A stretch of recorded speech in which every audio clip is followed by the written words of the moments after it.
अस्सलाम वालेकुम गाइस, आज आपका वेलकम है अच्छी वीडियो में। आई होप कि आप सब अच्छे होंगे। तो आज हमारा टॉपिक है एजोमैक्स कैप्सूल।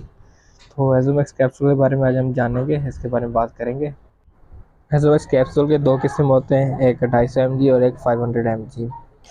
और एजोमैक्स पहले सैंडोज कंपनी की तरफ से आता थी, अभी एजीबी कंपनी की तरफ से आती है और इसका ग्रुप है एजिथ्रोमाइसिन और इसकी प्राइस है 406 रुपीज़। तो आज हम एजोमैक्स के यूजेस और इसके डिसएडवांटेज के बारे में बात करेंगे। तो सबसे पहले इसके यूजेस के बारे में बात कर लेते हैं। तो फेरिंगाइटिस, इसका ये मतलब है कि जो हमारे गले में फेरिंग्स होती हैं उनमें इन्फ्लेमेशन जब हो जाती है तो उसको फेरिंगाइटिस कहते हैं। तो उसके लिए एजोमैक्स बहुत बेहतरीन चीज़ है। तो अभी बात करेंगे टॉन्सिलाइटिस के बारे में। टॉन्सिलाइटिस मतलब हमारे जो गले में टॉन्सिल्स होती हैं वो जब बड़ी हो जाती है तो हमारे गले में दर्द होनी शुरू हो जाती है। जब भी हम खाना खाते हैं या हम बात करते हैं तो हमारे गले में बहुत ज़्यादा दर्द होती है, तो इसके लिए भी आप एजोमैक्स कैप्सूल यूज़ कर सकते हैं। ये भी फेरिंगाइटिस में ही होता है, तो जो भी इन्फेक्शन होती है वो सारी ख़त्म हो जाती है एजोमैक्स कैप्सूल की वजह से। उसके अलावा जो सांस की नालियाँ होती हैं उनमें जो ऊपर और नीचे वाले हिस्से में इन्फेक्शन हो जाती है उसमें भी आप एजोमैक्स कैप्सूल यूज़ कर सकते हैं। ये बहुत मुफीद चीज़ है सांस की नाली के लिए भी, तो वहाँ की जो भी इन्फेक्शन होती है उसको ये ख़त्म कर देती है। उसके अलावा जेनिटल लेज़ा, इसमें भी आप एजोमैक्स कैप्सूल यूज़ कर सकते हैं। इसकी जो भी इन्फेक्शन होती है उसके लिए भी एजोमैक्स कैप्सूल बहुत बेहतरीन चीज़ है। छोटे बच्चे सिरप यूज़ करते हैं और बड़ों के लिए कैप्सूल बेहतरीन चीज़ है। छोटे बच्चे कैप्सूल नहीं यूज़ कर सकते।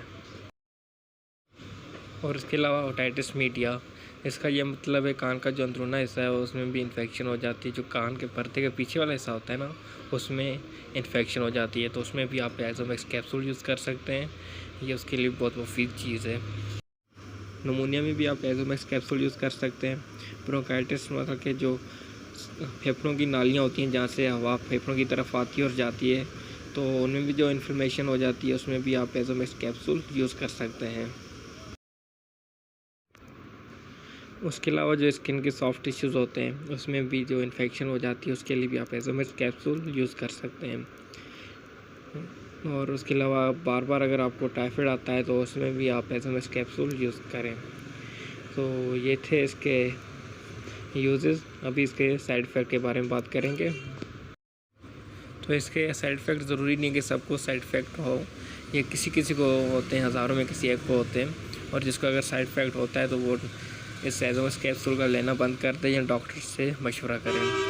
तो इसके साइड इफ़ेक्ट में आपके स्किन पे रैशेस आ सकते हैं, ख़ारिश हो सकती है, आपको उल्टी लग सकती है, पेट में दर्द हो सकता है, दस्त लग सकते हैं या बदहज़मी हो सकती है या आपके पेट में गैस हो सकती है। तो ये थे इसके साइड इफ़ेक्ट। तो अभी इसके बाद करते हैं कि इसको कैसे यूज़ करते हैं। तो पहले बात करते हैं कि कौन से पेशेंट इसको नहीं ले सकते। हामला ख़वातीन जो होती हैं वो भी इसको यूज़ नहीं कर सकती। अगर यूज़ करना है तो डॉक्टर के मशवरे से यूज़ करें। और दूध पिलाती माएँ भी खुद यूज़ नहीं कर सकती, या हाइपर सेंसिटिव जो लोग होते हैं वो भी यूज़ नहीं कर सकते। अगर इन्होंने यूज़ करने हैं तो डॉक्टर से मशवरा कर लें। तो अभी इसको कैसे यूज़ करेंगे। एजोमैक्स कैप्सूल खाने से 1 घंटा पहले सुबह शाम यूज़ करना चाहिए, और अगर खाने के बाद यूज़ करना है तो कम से कम 1 या 2 घंटे के बाद में यूज़ करें। तो ये थी गाइस आज की वीडियो। आई होप कि आपको बहुत पसंद आई होगी।